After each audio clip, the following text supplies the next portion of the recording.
గతంలో ఒక అవకాశం ఇచ్చి జగన్మోహన్ రెడ్డి ముఖ్యమంత్రి ఈ రాష్ట్రాన్ని 20 సంవత్సరాలు వెనక్కి తీసుకెళ్ళాడు. ఎందుకంటే ఏ బ్యాంకుల్లో కూడా ఖాళీ లేకుండా అన్ని బ్యాంకుల్లో అప్పులు తెచ్చి అని కంప్లైంట్ చేశాడు. ఈరోజు మనకి బ్యాంకులు రాష్ట్రానికి అప్పించే పరిస్థితి కూడా లేదు.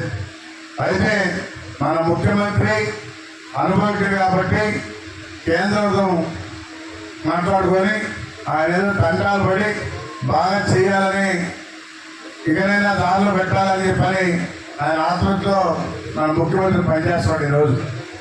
లేకపోతే ఈరోజు మన పిల్లల భవిష్యత్తు కూడా పోయేది ఈ రకంగా రాకుండా ఉంటే.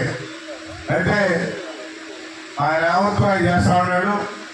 అందుకని గతంలో హైదరాబాద్ని ఏ విధంగా మీరు పండుగలంతా తెచ్చి ఇది పిచ్చాయని అన్నారు.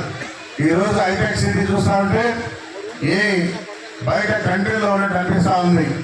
ఆ విధంగా రాబోయే రోజుల్లో మనకు కూడా 2020 విజన్ అన్నాడు, చేసి చూపించాడు.